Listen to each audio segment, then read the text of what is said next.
আসসালামু আলাইকুম এভরিওয়ান, তোমার আর আল্লাহ ভালোবাসা গল্পের 34 নম্বর পার্ট। তো আর বেশি কথা না বলে চলুন গল্প শুরু করে দেই। বিকেল হয়ে যায় অনুষ্ঠান শেষ হতে। এর মধ্যে আরিয়ান কতভাবে যে পরীকে প্রোটেক্ট করেছে তাতে আহনাফের চোখে না পড়ে। সেই সাথে হেল্প করেছে তাহসিন। মেয়ের জামাইকে নিয়ে ফিরোজ খান গাড়িতে ওঠেন। আরিয়ানকে বলেন গাড়িতে উঠতে, সাবধানে যেন চলে আসে। আরিয়ান আশ্বস্ত করেন ঠিক সময়ে চলে আসবে। ফিরোজ খান সকলকে নিয়ে রওনা দেন। বাকি আছে তাহসিন, আখি, আরিয়ান আর পুরী। আরিয়ান তাহসিনের কাছে যেয়ে বলে, তুই আখিকে পৌঁছে দিয়ে আয়, সব যেভাবে বলেছিস রেডি তো। তাহসিন একটু ভাব নিয়ে বলে, তাহসিনকে বলেছ মানে অর্ধেক কাজ ডান। তাহসিন কাঁধে হাত চাপড়ে আরিয়ানকে বলে, সব বাস কার ভাই দেখতে হবে না। পুরী আর আখি গাড়ির কাছে দাঁড়িয়ে কথা বলছিল, সেই সময় আরিয়ান এসে বলে, আখি তুমি আর তাহসিন চলে যাও, ও তোমাকে একদম বাড়িতে দিয়ে আসবে। আখি আমাদের বাড়ি যাবে না কেন? পরি প্রশ্ন শুনে আরিয়ান চোখ শক্ত করে বলে, কালকে কি বলেছিলাম। হঠাৎ পরি মনে পড়ে যায় গত রাতে ছাদে দাঁড়িয়ে আর এনে বলে কথাটা, কি সারপ্রাইজ আছে। কিন্তু সেটা কি পরি জানে না? পরি এইটাই মনে মনে আরিয়ানে তার কানের কাছে নাক ঘষে কথাটা বলেছিল। মনে পড়তেই পরি হাত কানে চলে যায়। পরি অবস্থা বুঝতে পেরে আরিয়ান মুচকি হেসে গাড়িতে দরজা খুলে দেয়। আখির থেকে বিদায় নিয়ে পরি উঠে বসে। আরিয়ান যে ড্রাইভিং সিটে বসে গাড়ি স্টার্ট দেয়। পরি চলে যেতে তাহসিন এগিয়ে আসে আখির দিকে। আখি মাথায় টুকা দিয়ে বলে, যাবে নাকি এখানে দাঁড়িয়ে থাকবে? তাহসিনের কথা শুনে আগে দীর্ঘ নিঃশ্বাস ফেলেই বলে, যাবো চলুন। তাহসিন একটা রিক্সায় ডাক দেয়। দুইজনে উঠে বসে রিক্সাতে। রিক্সা চলতে শুরু করে। তাহসিনের একটা হাত আখির পিছন দিয়ে নিয়ে যায় রিক্সা ধরে। আরিয়ান বেশ অনেকক্ষণ ধরে গাড়ি চালাচ্ছে। ক্লান্তি ভরে ঘুমিয়ে পড়েছিল। ঘুমানোর আগে জানলা খুলে বলেছিল, যার কারণ বাতাস এসে পরি চুলগুলো এলোমেলো করে দিচ্ছে। বারবার মুখ উপরে পড়ছে চুলগুলো। আরিয়ান বেশ কয়েকবার চুলগুলো সরিয়ে দিয়েছে, কিন্তু বাতাসের ঝাপটায় চুল আবারও এসে পড়েছে। জানালা তুলে দিয়ে এসির টেম্পারেচার কমিয়ে দেয়। কিছুক্ষণ পরে সে গাড়ি থামে একটা বিল্ডিং এর সামনে। আরিয়ান আস্তে আস্তে পরীকে ডাকতে থাকে, পরি এই পরি ওঠ। নড়ে চড়ে উঠে পরি, আবারও ঘুমিয়ে পড়ে। সিট বেল্ট করে পরি মুখের কাছে নিজে মুখ এগিয়ে নিয়ে ফিস ফিস করে বলতে থাকে, এই হানি উঠো, তোমার সারপ্রাইজ নেবে না? কথাটা বলেই আরিয়ান পরির ললাটে আলতো করে চুমু দেয়। আরিয়ানের স্পর্শ অনুভব হতেই পরি ঘুম ভেঙে যায়। ঘুম থেকে উঠে সোজা হয়ে বসে জিজ্ঞাসা করে, কোথায় এসেছি, কোথায় নিয়ে এসেছেন আমাকে? আরিয়ান দুষ্টু হাসি দিয়ে বলে, তোকে কিডন্যাপ করলাম। পরে হাই তুলতে তুলতে বলে, মুক্তিপণ আমার বড় মামার কাছ থেকে নেবেন? গাড়ি থেকে নেমে বিল্ডিং এর ভিতরে ঢুকতে থাকে। বেশ বড় বিল্ডিং। নিচতলা একটা রুমের দিকে আরিয়ান পরে হাত দিয়ে নিয়ে যায়। অল্প অল্প মানুষের আনাগোনা দেখতে পাচ্ছে পরি। এখানে আরিয়ান তাকে কেন এনেছে পরি বুঝতে পারে না। আরিয়ান বেশ কয়েকবার জিজ্ঞাসা করেছে, কিন্তু কোনো লাভ হয়নি, তাই এখন চুপ করে আছে। কাচের দরজা খুলে পুরীকে ভিতরে প্রবেশ করে আরিয়ান। ভিতরে আসতে পুরী দেখতে পায় আরিয়ান ভাইয়ের বন্ধু ইমন আর ইস্তিয়াক, সেই সাথে দুইটা মেয়ে যাদেরকে পুরী চিনে না। তাদের সামনে টেবিলে ফুলের মালা আর মিষ্টি সাজানো। আরিয়ান এগিয়ে কথা বলে নেয়। পুরীকে দেখে মেয়ে দুটো এগিয়ে আসে। দুইজনের মেজেসটা কালার একই রকমের 3 পিস পরে আছে। একজন এগিয়ে এসে পুরীকে বলে, হ্যালো পুরী, তোমার জন্য অপেক্ষা করছিলাম। ও আগে তো পরিচয় করে দেই, আমি হলাম রুবায়েত, ইস্তিয়াকের গার্লফ্রেন্ড, আর ও হলো রুষা, ইমনের গার্লফ্রেন্ড। আমরা দুইজনই কাজিন। পুরী হাসিমুখে ওদের সাথে আলাপ করতে থাকলো। এরই মধ্যে আরিয়ানের ডাক শোনা যায়। রুবায়েত আর রুষা পুরীকে নিয়ে যায়। যেতে যেতে পুরীর রেজাল্টের কথা শুনে নেয়। পুরীকে দেখে ইমন আর ইস্তিয়াক সালাম দিয়ে কুশল বিনিময় করে। পুরী মাথায় এখনো ঢুকছে না সবাই কেন এক জায়গায়। এরই মধ্যে একজন মধ্যবয়স্ক লোককে নিয়ে আসা হয়। তাকে নিয়ে আসে শান্ত, আরিয়ানে পিএ। প্রথম দিন অফিসে যেয়ে পুরীর সাথে আলাপ হয়। আর শান্ত কিন্তু সারাদিন থাকে অশান্ত। বয়স্ক লোকটার কাজ কিন্তু সব লিখতে শুরু করেছে। আরিয়ান পুরীকে সাইড কেনে বলে, যেমন যা করতে বলো তাই করবি। পুরী কপাল কুঁচকে তাকিয়ে বলে, মানে কি করতে হবে? যা বলবো তাই, একটু বাহানা চলবে না। কি করতে হবে না বলো, আমি করব না, মেরে ফেললেও না। জেদ করিস না, আমি তোর খারাপ চাইবো না, তাই যেমন বলবো তেমনই করবি। কিন্তু পুরী তার জেদে অনর। আগে তাকে বলতে হবে, না হলে সে এখানে দাঁড়িয়ে থাকবে। আরিয়ান পড়েছে মহা মুশকিলে। একদিকে ফ্যামিলি আর অন্যদিকে পুরী, আবার নতুন ঝামেলা আহনাব। কোন সময় বিয়ের প্রপোজাল নিয়ে হাজির হয় কে জানে। পুরীর জেদের কাছে হার মেনে আরিয়ান বলে, বিয়ে করতে হবে এখন, এই মুহূর্তে। আরিয়ানের কথা শুনে পুরী চিৎকার করে বলে ওঠে, কি, কার বিয়ে, কিসের বিয়ে? কপালে আঙ্গুল ঘষতে ঘষতে আরিয়ান বলে, উফ, এত প্রশ্ন কেন করিস, তোর আর আমার বিয়ে। আরিয়ানের কথা শুনে পুরী চোখ জোড়া বড় বড় হয়ে যায়, কথা আটকে যায় গলায়। আমতা আমতা করে বলে, আপনি কি পাগল হয়ে গেছেন? এভাবে পালিয়ে বিয়ে করে? অসম্ভব। মামা মামি জানলে অনেক কষ্ট পাবে, এসব করতে পারবো না। সেইটা আমি ম্যানেজ করব, এখন চলো। কোনো কথা না, কবুল বলবি, সাইন করবি, ব্যাস। পরি হাত ধরে টেনে চেয়ারে বসায় আরিয়ান। ইতিমধ্যে পরি চোখের পানি ফারাক্কা বাঁধ খুলে দিয়েছে। অঝোর ধারায় পানি ঝরছে। এদিকে কাজে বিয়ে পড়ানো শুরু করেছে। পরীকে কবুল বলতে বলে, পরি কবুল তো বলে না, উল্টো কান্না বেগ বাড়িয়ে দেয়। কাজী সাহেব কয়েকবার বলেছে, তাও পুরি মুখ খুলছে না। আরিয়ান আর ধৈর্য না থাকতে পারে, পুরীকে এক ধমক দিয়ে বলে, কবুল না বলে ছাদে নিয়ে গিয়ে সোজা নিচে ফেলে দেবো, তাড়াতাড়ি বল।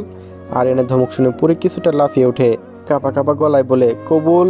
3বার কবুল বলার পরে এবার আরিয়ানের পালা। আরিয়ান বিদ্যুৎ গতিতে 3বার কবুল বলে ফেলে দেয়। তাই দেখে ইমন হাসতে হাসতে বলে, আরিয়ানের তর সইছে না।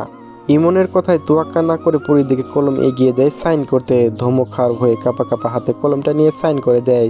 বিয়ে সম্পূর্ণ হলে কাজী সাহেব সহ সকলে বলে ওঠে আলহামদুলিল্লাহ। বিয়ের কাজ সম্পূর্ণ করে সকলে মিষ্টি মুখ করে সকলে জোড়াজুড়ি মাল বন্ধ করতে হয়। এমন এগিয়ে যে আরিয়ানকে কানে কাছে জিজ্ঞাসা করে, কি মামা বাসর ঘর সাজাবো নাকি? ইমনের দিকে তাকিয়ে আরিয়ান দুষ্টু হাসি দিয়ে বলে, আরিয়ান খানের বাসর সাজানো লাগবে না, এমনই সব হয়ে যাবে। ইসিয়াক এগিয়ে এসে হেসে বলে, ফাজলামি স্যার, বাড়িতে যা, রাত 8টা বাজে, বাড়িতে যে আবার কি বলবি? হ্যাঁ, এখনই রওনা দেব। ওরা 4জন মিলে আরিয়ান পুরীকে এগিয়ে দিয়ে আসে গাড়ি পর্যন্ত। পুরীকে বসিয়ে দিয়ে নিজে ড্রাইভিং সিটে বসে গাড়ি স্টার্ট দেয়। অনেকক্ষণ কান্নাকাটি করার ফলে পুরী এখন মাথা ব্যথা করছে, সিটের সাথে লেপ্টে পড়ে আছে, কোনো কথা নেই, এমনকি আরিয়ানের দিকে তাকাচ্ছেও না। আরিয়ান ড্রাইভ করতে করতে বেশ কয়েকবার পুরীর দিকে তাকিয়েছে, কিন্তু পুরী নির্বিকার। এমন নিরিবিলি জায়গায় দেখে আরিয়ান গাড়ি দাঁড় করায়। হঠাৎ এমন জায়গায় গাড়ি থামতে দেখে পুরী আরিয়ানের দিকে তাকিয়ে প্রশ্নবিদ্ধ দৃষ্টিতে তাকায়। আরিয়ান সেই দৃষ্টি অগ্রসর করে গাড়ি থেকে নেমে যায়। দরজা খুলে পুরীকে নামতে বলে পুরী কোনো প্রশ্ন না করে নেমে দাঁড়ায়। আরিয়ান ব্যাক সিটে দরজা খুলে পুরী হাত ধরে ভিতরে ঠেলে বসিয়ে দিয়ে আরিয়ান নিজেও বসে যায়। আরিয়ানের এমন কাজে পুরী আর চুপ করে থাকতে পারে না, রাগ ক্ষোভ সব একসাথে কাজ করছে। আরিয়ানের দিকে তাকিয়ে পুরী বলতে থাকে, কি সমস্যা আপনার? নিজে ইচ্ছা মতো জুড়ে যে বিয়ে করলেন, এখন আবার রাস্তার মাঝে গাড়ি থামিয়েছেন, বাড়িতে কি জবাব দেবেন সেই চিন্তা করছে? আপনি কেন এরকম করলেন? কেন কেন? কথাগুলো বলেই পুরী মুখে হাত চেপে কান্না করতে থাকে। আরিয়ান পুরীকে জোর করে টেনে বুকের সাথে জড়িয়ে ধরে বলতে থাকে, আই এম সরি হানি, এভাবে তোকে বিয়ে করার ইচ্ছা আমার ছিল না, পরিস্থিতি আমাকে বাধ্য করেছে। আমার কথা মনোযোগ দিয়ে শোন, আমাদের বিয়ের কথা আপাতত বাড়িতে কেউ জানবে না, সময় হলে আমি জানিয়ে দেব, কিন্তু এই মুহূর্তে কেউ জানবে না। আরিয়ানের বুক থেকে মাথা তুলে নাক টানতে টানতে পুরী বলে, জানাবেন না তো বিয়ে করছেন কেন? তাও আবার জোর করে, হুমকি দিয়ে। তোকে বুকিং দিয়ে রাখলাম হালালভাবে, যাতে অন্য কেউ এসে তোকে চাইতে না পারে, আর চাইলেও যেন নিয়ে যেতে না পারে। আমি কি হোটেল রুম যে বুকিং দিচ্ছেন? পুরী কথা শেষ হতেই আরিয়ান আবার পুরীকে একটানে বুকের সাথে মিশিয়ে নেয়। পুরী ছটফট করছে সারানোর জন্য, কিন্তু ততই আরিয়ান আষ্টে পিষ্টে জড়িয়ে ধরছে।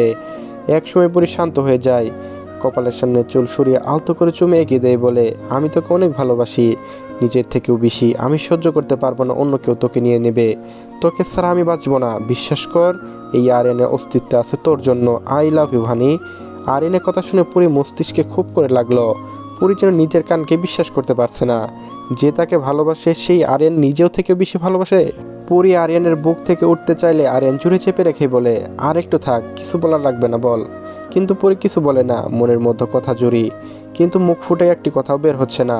আরিয়ানের বুক থেকে মুখ গুজে বসে থাকলো। আরিয়ান পরম প্রশান্তিতে পুরীকে জড়িয়ে থাকে। সময় যেন থমকে যায়, এই অনুভূতিটাই যেন চিরস্থায়ী হয়। খান বাড়ির ড্রয়িং রুমে 1 ঘন্টা ধরে পায়চারি করছে ফিরোজ খান। হিসাব করলে দেখা যাবে 100 কিলোমিটার হেঁটে ফেলেছেন। ফিরোজ খানকে এভাবে অস্থির হতে দেখে জুনায়েদ খান এগিয়ে এসে বলেন, ভাইজান চিন্তা করো না, দেখো রাস্তায় হয়তো ফুচকার দোকান আইসক্রিমের দোকানে বসে তাই দেরি হচ্ছে, এমনিতে পুরি এগুলো পছন্দ, তার উপর আজকে তার রেজাল্ট দিয়েছে, আরিয়ান টিট দিতেই পারে। পায়চারি করা থামিয়ে দিয়ে ফিরোজ খান সোফায় বসেন। জুনায়েদ খানের দিকে তাকিয়ে বললেন, সব ঠিক আছে, কিন্তু ফোনটা অফ কেন? এভাবে টেনশনে রেখে নিজেরা ঘুরবে, এটা তো ঠিক না। জুনায়েদ খান কিছু বলতে যাবেন, তার আগে কানে কাছে গাড়ি আসে আওয়াজ, তার মানে আরিয়ান আর পুরি ফিরে এসেছে। ফিরোজ খানের দৃষ্টি সদর দরজার দিকে। কিছু সময় পরেই দেখতে পান পুরি এগিয়ে আসে, হাতে 2টা প্যাকেট। পুরীকে দেখে জুনায়েদ খান জিজ্ঞাসা করেন, কি ব্যাপার পুরি, এতক্ষণ কোথায় ছিলে? তোমার বড় মামা তো চিন্তায় অস্থির, এতক্ষণ লাগে বাড়িতে আসতে? পুরি একটু কাঁচুমুচু ভঙ্গিতে বলল, বড় মামা মেজো মামা তোমরা রাগ করো না, আসলে রাস্তায় স্ট্রিট ফুড দেখে আমি আর নেমেছিলাম, তাতেই দেরি, তার উপর আবার জ্যাম ছিল 1 ঘন্টার উপরে। ফিরোজ খান এবার গম্ভীরভাবে বলেন, তোর মন চেয়েছে ঘুরেছিস ভালো কথা, কিন্তু ফোন তো করবি। আসলে মামা ফোনের চার্জ শেষ, অনুষ্ঠানে ওখানে ছবি তোলাতে চার্জ শেষ, তুমি রাগ করো না মামা, সরি। আচ্ছা ঠিক আছে, নিজের ঘরে যে ফ্রেশ হয়ে নে। আর হাতে এগুলো কি? হাতে থাকা প্যাকেটের দিকে তাকিয়ে পড়ি বলে, বাড়ির সবার জন্য খাবার এনেছি, আমি যাই মামির কাছে দিয়ে আসি। পুরী রান্নাঘরের দিকে চলে যায়। এতক্ষণে ফিরোজ খানের নজর পড়ে আরিয়ানের উপর। শার্টে হাতা কোনোই পর্যন্ত ফোল্ড করা, ডান হাত ছুট নিয়ে সেই কাঁধে ঝুলিয়ে রেখেছে। আরিয়ানকে দিকে বেশ এলোমেলো মনে হলো। ফিরোজ খান ছেলেকে উদ্দেশ্য করে বলেন, তুমি দাঁড়িয়ে আছো কেন? যাও ফ্রেশ হয়ে নাও, আমরা যে চিন্তা করবো সেটা মাথায় থাকে না? আরিয়ান কোনো প্রত্যুত্তর না দিয়ে নিজের মতো সিঁড়ি দিয়ে উপরে উঠে যায়। আজকে তার মন উজর প্রজাপতির মতো এই সুন্দর আমেজটা নষ্ট করতে চাইছে না। রান্নাঘরে মুমতাহিনা বেগমের কাছে খাবার প্যাকেটগুলো রেখে আরিশার সাথে দেখা করতে উপরে যাই পড়ি। আরিশার ঘরে ঢুকে দেখতে পায় তাহসিন, প্রেরণা, মিতা, আরাফ, মিরাজ, মুইন সকলে আছে। আরিশা লাল জামদানি শাড়ি পরে আছে, হাতে স্বর্ণের চুড়ি, কানে দুল, নাকে নাকফুল, গলায় ছোটোখাটো নেকলেস। পুরি আরিশাকে দেখে মনে মনে ভাবে, আমারও তো বিয়ে হলো, তাও নিজের পছন্দের মানুষের সাথে, কিন্তু ওইভাবে সাজাতে হলো না। আদৌ কি হবে এসব ভাবছে পুরীর ভিতর থেকে দীর্ঘ নিঃশ্বাস বেরিয়ে আসে। পুরীকে দরজার কাছে দাঁড়িয়ে থাকতে দেখে আরিশা বলে ওঠে, বাইরে দাঁড়িয়ে আছিস কেন, ভিতরে আয়। আরিশার কথায় পুরী হুঁশ আসে, হাসি হাসি মুখ করে আরিশাকে বলে, ফ্রেশ হয়ে তারপর আসছি, তোমরা গল্প করো। আচ্ছা ঠিক আছে। আরিশার সাথে কথা শেষ করে পুরী উপরে উঠে যায়। ঘরে ঢুকে দরজা আটকে দেয় পুরী, নিজের মতো কিছুক্ষণ থাকার আশায় দরজা লক করে। দরজা ছিটকিরে আটকানোর সাথে সাথে পিছন থেকে পুরীকে কেউ শক্ত করে জড়িয়ে ধরে। আকস্মিক এক ঘটনায় পুরী ঘাবড়ে যায়, সেই সাথে ভয়ও পেয়ে যায়। জুড়ে জুড়ে বলতে যাচ্ছিল কে, কিন্তু তার আগে আরিয়ান পুরী মুখ চেপে ধরে কানের কাছে এসে মুখ নিয়ে বলে, don't sound honey, it's me, your one and only husband.